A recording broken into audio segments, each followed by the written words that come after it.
Jim Brown here in the morning, the new 99.5FM.com. Glad you joined us here. Right now, really a major superstar in the running world, four-time Boston Marathon winner Bill Rodgers.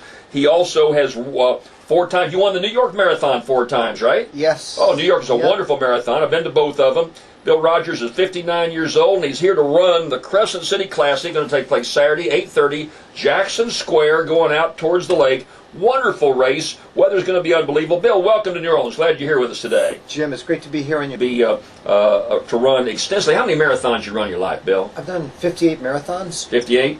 Mm-hmm. Wear and tear on you. I mean, you look like you're fit, you're in great shape, you look 40, and you're 59 years old. What's the wear and tear on a marathon run? I think the main thing is more psychological. Once you've done a lot of marathons, if you're racing them hard, then it's more like, you have a certain amount of time. I think it's true with any sport, no matter what sport, track, football, basketball, anything. You have a certain amount of time that you can keep going, or you really have the desire to push it at your hardest. But after a point, someone younger or hungrier or whatever, all this happens in sports. It's true. But you've not opted to move on to something else, no, hit the golf course or whatever.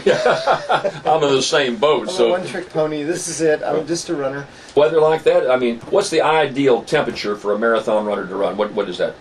Ideal. I think you're absolutely right, Jim. It's anything from the 40 degrees. I ran my personal best at the Boston Marathon, 79.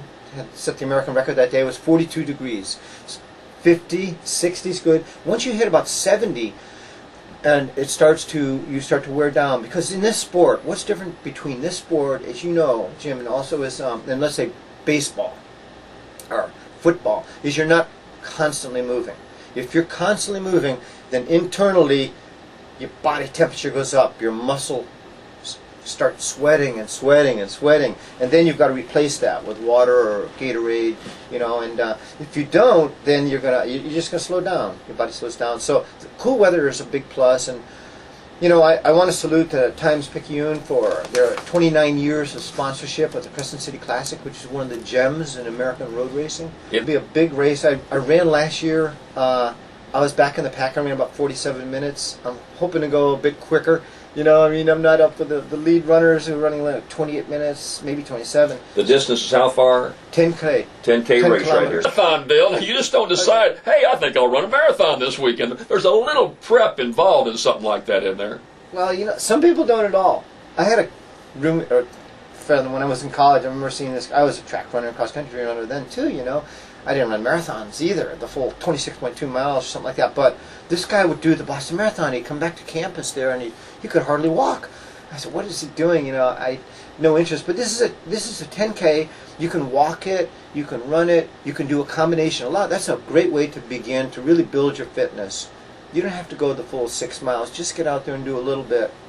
You start easy. Maybe you go 3 or 4 or 5, 10 minutes, then you walk a bit, because you're still building your heart. Your heart's the same muscle as your biceps. Gets about 20% bigger than if you're inactive. Right. And you can pump more blood to your legs, to your arms, and that's why the fast runners are so fast. They're doing so much running. The more you train, the faster you get. It's a very simple sport. The key is to get some good running shoes. Go to the specialty running shoe stores here in New Orleans. For a beginner, I would say get the expertise of these people. Try on 3 or 4 pairs of shoes, walk around in them, jog in them a little bit, and then you come out and you do the race, because you need something to aim for. Aim for a race like the Crescent City Classic. Plus, it's got a great history. It's one of the classics. I call the top races, I call them the American classics. Sure. Of the thousands and thousands, I think there's something like 40,000 races in the U.S. Well, this is not Boston and New York. First of all, it's not the distance, but it's a top second tier race, I would think. Is that a fair? It's not second tier. I think everyone knows the Crescent City Classic is one of probably the top 10 races in the country. Well, that's great. I knew so it's top tier. It's the Cherry Blossom 10 mile in Washington D.C. The Peachtree race in Atlanta. 10-15 races that are really got this history of excellence, and help bring something to your city in this incredible way, you know, and that's athletic way, and a fitness way, a health-oriented way. Now tell me about someone. You got someone out there who's 50 years old. So you know, I haven't run that much, but I'd like to get myself in good shape. I mean, if you said today, okay, next year I'm going to make 2 goals. When is New York Marathon? When is that? New York is November. Okay, first week of November. So I'm going to start right now, and I want to run in April. I want to run a year from now the New Orleans Classic, the Crescent City Classic. Then I want to turn around and expand on to the New York Marathon. You could do it, no problem. And I haven't run, but you know, I'm in general good health. But someone can lay out a plan right now, and 3 or 4 days a week, and they can do that. Can't Absolutely, that's all you need is 3 or 4 days a week.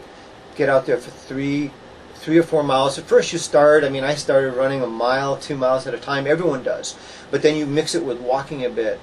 This is in the YMCA. I quit running for 3 years, smoked my Winstons and that sort of thing, which is okay, but you can always make a comeback. You can always get out there. Doesn't matter if you're 7 years old or 25 years old, and see how good you are as an athlete. Endurance and the other sports activities, or whether you're swimming or cycling, you lift weights a little bit, you know, you start to get fit, and when you do that, your life changes forever. And I hate to sound too religious about this or something, but really, suddenly you're running out there with your friends and you're having a blast with it. I think a lot of people who don't work out, maybe or run, maybe have a misperception about the sport, that you're going to get injured or that it's boring or so hard. You can make it whatever you want it to be, really. But I think just a way to, anything you can do to get out there a little bit. New Orleans seems like such a beautiful city to be outdoors. To get outside and explore the city and run through, you know, check out different areas and everything, and just run through them. You get out there with your friends, and that's it.